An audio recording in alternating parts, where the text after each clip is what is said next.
실제로 올림픽 대표팀 대한축구협회는 포기하지 않았었다고 합니다. 오늘 새벽까지도 토트넘의 답을 기다렸는데 토트넘 쪽에서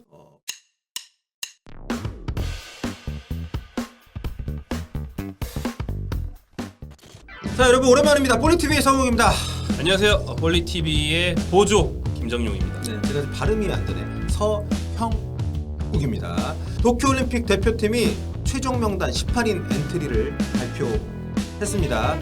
일단 명단을 소개를 하고 자세한 얘기를 나눠보도록 하겠습니다. 골키퍼의 송범근, 안준수, 수비수의 김민재, 김재우, 김진야, 설영우, 이유현, 정태욱, 그리고 미드필더의 김동현, 원두재, 이강인, 이동경, 정승원, 권창훈, 공격수의 송민규, 엄원상, 이동준, 황의조. 자, 이렇게 발탁 총 18명이고요. 탈락된 포함되지 않은 주요 선수들 이름을 한번 거론을 좀 해볼 텐데 지금 체력 훈련 소집을 했을 때 이미 제외된 선수들이 몇 명이 좀 있었죠. 네, 대표적인 게 오세훈 선수와 조기성 선수. 네, 그동안 연령에 딱 맞는 스트라이커 요원 두 명이 경쟁을 했었는데 결과적으로 둘 다 제외가 되면서 여기에는 무조건 와일드 카드가 들어오겠구나. 그렇죠. 황의조가 무조건 오는구나. 이런 우리가 추측이 가능했었는데 결국 그렇게 진행이 됐고 이번에 최종 명단 발표 과정에서 이제 최종적으로 제외된 선수 중에서는 최근에 좋은 모습 보였었던 뭐 김진규 선수도 있고 올대에서 계속 주장 역할을 맡았던 이상민 선수도 있고 또 정우영 선수 프라이브로크의 정우영 선수 같은 경우에도 또 강원에 있는 한동안 그 김학범 감독의 애제자였던 김대원 선수도 이번에 빠졌고요. 네, 사실 이 올림픽 대표팀 감독님들은 굉장히 쉽지 않을 거예요. 왜냐하면 올림픽 대표팀은 기본적으로 와일드 카드가 3명이 들어오니까 오랫동안 함께 해왔던 연령별 동료들 중에서는 15명밖에 못 뽑잖아요. 네, 그래서 이번에 체력 훈련을 했던 23명 중에서 8명을 집으로 돌려보내고 15명이 남은 거죠. 감독으로서의 어떤 짠한 마음이 느껴지는 그런 공식 명단 발표 현장의 모습을 우리가 이제 볼 수가 있었는데 뽑힌 선수 가운데서 가장 관심을 받는 것은 아무래도 이제 와일드 카드죠. 네, 와일드 카드 이제 김민재, 황의조 이 두 선수의 발탁은 뭐 아마 거의 우리뿐만 아니라 많은 분들도 예상을 하셨을 것 같고 그 김민재 선수에 대해서는 이제 좀 변수가 많이 있습니다만 그 뒤에 저희가 또 추가로 말씀드리겠고요. 그리고 남은 한 장이 손흥민이 포함이 되느냐 마느냐 이게 뭐 끝까지 아주 큰 관심이었는데 결국 손흥민 선수가 빠졌고 권창훈 선수가 포함이 됐습니다. 황의조랑 손흥민이 사실 이제 명단이 나온 지금이니까 당연해 보이지만 사실 보르도와 토트넘에서 보내줄 이유가 없다. 그래서 차출이 안 될 거다라는 전망이 굉장히 우세했는데 그렇죠. 이게 의무 발탁이 아니니까 올림픽은 국내 팀들이야 거부를 못하지만요. 그렇죠. 그래서 가능성이 없는데 그 와일드카드 후보 11명이 들어왔을 때도 설마 황의조, 손흥민은 그냥 한번 넣어봤겠지 이렇게 생각한 사람들이 많았어요. 하지만 황의조, 손흥민, 김민재 이 김학범 감독의 아시안게임 우승 공신 3인방이자 현재 대표팀에서도 가장 기량이 좋은 이 3인방을 와일드카드 후보에 넣었다는 거는 무조건 뽑겠다는 의지가 있었던 거거든요. 얼마 전에 일본이 부럽다 이런 얘기까지 공개적으로 했고 이번에 특히 이제 ACL 나가는 선수들까지 체력 훈련을 소집을 하면서 최종 명단도 아닌데 소집했다는 점에서 K리그 팬들 사이에서 논란이 되기도 했었죠. 그렇습니다. 그만큼 굉장히 의지가 있었는데 그렇기 때문에 최종적으로 손흥민 선수의 명단 제외 과정에 대해서 굉장히 궁금증이 많이 일고 있습니다. 근데 이 얘기는 저희 좀 이따 하고 김민재 선수가 최종 명단에 포함이 된 것인데 문제는 이제 김민재 선수가 이적을 추진을 하고 있어서 김민재 선수의 발탁이 최종적으로 확정이 된 게 아니라는 거죠. 네. 최종 명단 이름은 들어갔지만. 그렇죠. 김민재 선수가 현재 소속팀이 베이징 신호복 거안이죠. 이 베이징 소속으로서 베이징과만 협상을 한다면 발탁은 거의 불가능하다고 봐도 됩니다. 중국이 이번 자국 리그를 단축 시즌이 될 가능성이 높은 데다가 김민재 선수는 계약 기간이 반년 남았거든요. 그걸 다 종합하면 김민재 남은 계약 기간 전부를 다 한국 대표팀에 보내주는 거나 마찬가지예요. 그렇죠. 그러니까 뭐 계약이 한 3, 4년 남은 선수면 반년 보내줘도 2년 반, 3년 반이 남지만 김민재는 남은 계약 기간 전부를 보내주는 거나 마찬가지라서 그렇다면 김민재가 유럽으로 가야만 그 새 소속팀과 협상을 할 수 있는데 그래서 김학범 감독과 올림픽 코칭 스태프가 김민재 선수의 유럽행이 좀 빠르게 진전되기를 상당히 바랬다고 해요. 현재 소속팀에 계속 있는 게 확정이라면 최종 명단에서 넣을 수가 없는데 이적 가능성이 있기 때문에 이적이 올림픽 전에 진행이 빨리 되기를 바라는 마음으로 최종 명단에 올렸다. 그리고 이적이 된다 하더라도 새롭게 김민재 선수를 데려가는 팀과 협상이 안 되면 올림픽에 못 올 수 있다. 그렇죠. 그렇기 때문에 최종 명단에 이름을 올렸지만 이건 최종 명단이 아니다. 김민재를 처음 영입한 유럽팀이 왜 병역 혜택을 이미 받은 김민재를 그치. 첫 프리시즌 영입하고 첫 프리시즌 그것도 유럽 다른 나라가 아니고 아시아에서 오는 선수인데 첫 프리시즌에 한국의 올림픽 대표팀에 내준다?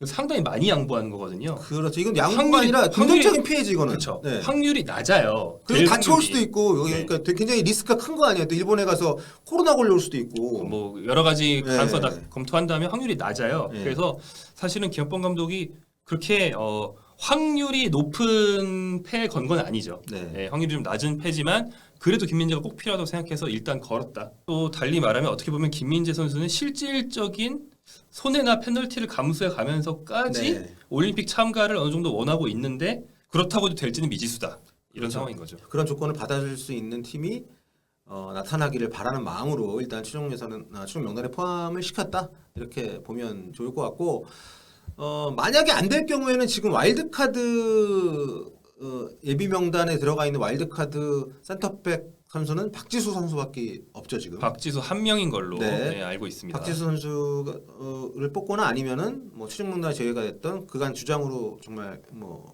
많이 노력을 했던 이상민 선수도 물론 있습니다만 누가 들어갈지 모르겠는데 어쨌든 김학범 감독의 현재로서의 1픽은 김민재다. 논란이 있을 수 있는 게 뭐 예전에도 와일드카드를 교체한 사례들이 있긴 한데 네. 그런데 이제 그런 피치 못할 상황이 아니고 감독이 애초부터 그렇게 급히 교체하는 걸 염두에 두고 진행한다는 건 좀 이례적인 상황이고 그 명단 교체가 그러니까 7월 2일까지 최종 명단 18명과 예비 명단 4명을 제출하게 되어 있는데 해당 팀의 첫 경기 24시간 전까지는 대체 선수를 넣을 수가 있게 되어 있어요. 네. 다시 말하면 뭐 한국 대표팀의 진짜 최종 올림픽 명단은 한국 경기가 22일이니까 네. 21일에야 나올 수도 있다. 자, 좀 약간 어수선한 상황인데 자, 그럼 여기서 마지막 얘기를 한번 해보도록 하겠습니다. 손흥민 선수가 포함이 안 됐는데 물론 뭐 많은 분들께서는 에이 손흥민이 이미 병역 혜택도 받았고 토트넘이 놔주겠어? 상식적인 생각이고 당연히 그렇게 예상을 했겠지만 그건 우리들의 생각이고 실제로 올림픽 대표팀 대한축구협회는 포기하지 않았었다고 합니다. 오늘 새벽까지도 토트넘의 답을 기다렸는데 토트넘 쪽에서 거절도 아니고 답을 안 해줬대요. 지금 어쨌든 최종 엔트리를 제출해야 되니까 손흥민 선수를 제외하고 권창훈 선수를 와일드카드 대체로 포함을 시켜서 최종 명단을 확정을 했다. 이게 제가 이제 취재를 한 내용인데 손흥민 선수를 꼭 포함을 시키고 싶어 한다는 얘기는 계속 돌고 있었잖아요. 뭐 처음에 뭐 와일드카드 후보를 자기가 줄줄이 말해줄 의무가 없음에도 불구하고 네. 손흥민, 황의조는 와일드카드 후보라는 얘기를 자기 입으로 네. 먼저 하셨을 정도로 예. 어떻게 보면 그게 다 여론전의 시작이죠. 예. 네. 뭐 아주 공개적으로 추진을 하셨는데 사람들이 그 말을 들었을 때 에이 그냥 해본 소리겠지 이렇게 생각하는 사람들 많았는데 김 감독은 진짜 진심이었다는 거. 성인 대회는 아니라 하더라도 어쨌든 모든 대회에 나가는 감독은 본인이 쓸 수 있는 가장 최선의 멤버들을 골라서 최고의 성적을 내는 게 목표이기 때문에 가능하다면 데려갈 수 있는 선택을 노릴 수 있다고 봐요. 근데 솔직히 굉장히 어려운 상황이잖아요. 여러모로. 역시 네, 그 딸 확률이 낮은 패에 건 거죠. 네, 이미 토트넘 입장에서는 양보를 한 적이 있고 그렇게 해서 결국에는 병역 혜택도 받았고 그렇죠. 그런데 또 다시 지금 또 다음 시즌 프리미어리그 개막 시기랑 우리가 만약에 메달권에 접근한다고 하면 겹치잖아요. 일정도. 그렇기 때문에 이게 현실적으로 봤을 때 좀 쉽지 않은 그런 패였는데 어쨌든 축구대표팀을 꾸리는 협회 입장에서는 끝까지 일단 기다렸던 걸로. 저는 뭐 김민재 선수와 마찬가지로 이렇게 불확실한 것은 네. 일찍 좀 가능성을 따져봤을 때 안 될 거라면 일찍 좀 대안을 빨리 마련하고 빨리 대안으로 좀 선회했어야 하지 않나. 네. 그게 더 빨리 응집된 팀을 만들어서 가는 방법이 아닌가 그런 생각이 들고 네. 김학범 감독이 한국이 원래 올림픽에선 당연히 언더독이기도 하고요. 네. 단순히 개인 능력이 최고조인 팀을 꾸리는 것뿐 아니라 그 선수들이 응집하고 단합해서 모든 걸 쏟아내게 만드는 쪽의 팀을 잘 만들잖아요. 네.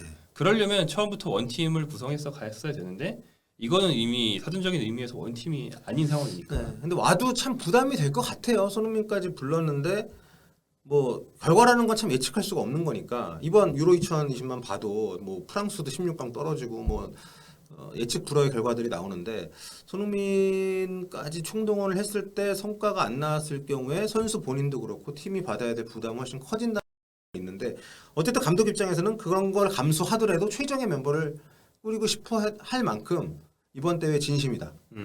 그런 정도로 우리가 정리하면 될 것 같고 기아포 감독도 이번 최종 명단 발표 장소에서 이런 사연을 전혀 얘기 안 했습니다.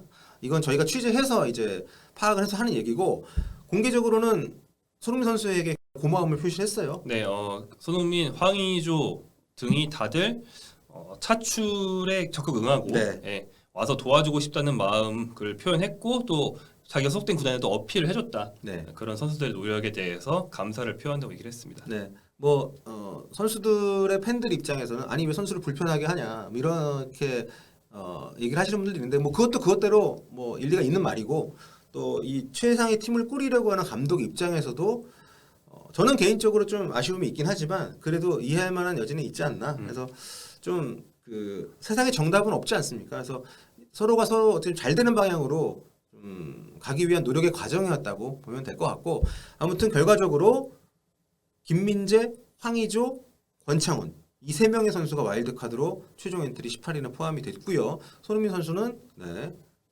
올림픽에 오지 않는 걸로 최종 결정이 됐다 이렇게 보시면 될 것 같습니다. 그렇습니다. 네. 예상 선발 베스트 11명을 꼽으면 지금 네. 기아포 감독은 4-2-3-1, 4-2-3-1 포메이션으로 본다고 하면 포백 지금 수비 쪽이 약간 약하다는 평을 듣긴 합니다만 그렇죠.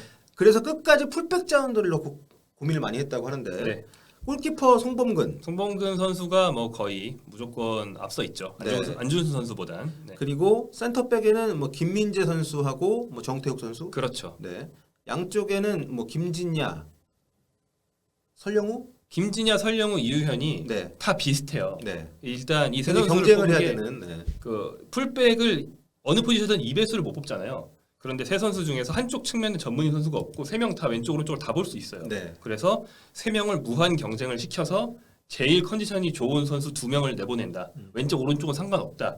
이렇게 구성을 해놓은 거죠. 네. 현재로서는 세 명 다 최근 반년 동안의 컨디션이 별로 좋지 않다는 게 정말 좀 많이 아쉬운데 네. 이유현 선수가 그 중에서도 전북에서 제일 많이 못 나와서 이 선수가 지금은 뒤쳐져 있습니다. 자, 4-2-3-1의 투미들은 그러면 원두재와 어떤 선수를 김동현이죠. 이 둘 전문 중앙 미드필더, 수비형 미드필더는 원두재, 김동현 딱 둘만 뽑았습니다. 네. 그리고 그 앞쪽에 이제 이강인 선수가 나오고 이제 정승원 선수 같은 경우에는 뭐 윙백도 볼 수 있고 중앙도 볼 수 있는 선수인데 김동현, 원두재의 로테이션 멤버가 정승원 한 명인 거죠. 그렇게 네. 봐야 됩니다. 네.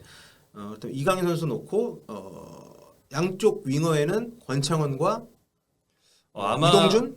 이동준이 제일 유력하겠죠. 근데 네. 그 자리가 이제 송민규, 엄원상, 뭐 이동경 굉장히 많은 선수들이 경합할 수 있는 이선이 가장 경쟁이 치열한 자리라고 보시면 그런 되겠죠. 이선 자원은 굉장히 좀 훌륭하고 이제 최전방은 뭐 황의조 선수 원픽인데 백업 자원이 필요한 상황은 안 왔으면 좋겠고요. 그럴 때 넣을 수 있는 비교적 덩치가 좀 좋고 몸싸움을 많이 하는 스트라이커인 조규성, 오세훈을 다 뽑았기 때문에 그럴 때는 뭐 스트라이커까지 소화할 수 있는 이동준, 네. 뭐 송민규 이 선수들이 들어가서 전방에서 황의조 선수와 함께 힘을 보태줄 수밖에 없겠죠. 자, 어쨌든 배는 이제 출항을 했다고 보시면 될 것 같고요. 이제 우리 대표팀은 도쿄올림픽 본선 B조에 속해 있습니다. 첫 경기는 22일 오후 5시에 뉴질랜드와 경기를 하고요. 두 번째 경기는 루마니아하고 이제 3일 뒤에 경기를 합니다. 25일 저녁 8시. 그리고 최종전, 조별리그 최종전은 온두라스, 우리를 리우에서 집으로 돌려보냈던 온두라스하고 28일 오후 5시 반에 경기를 하니까요.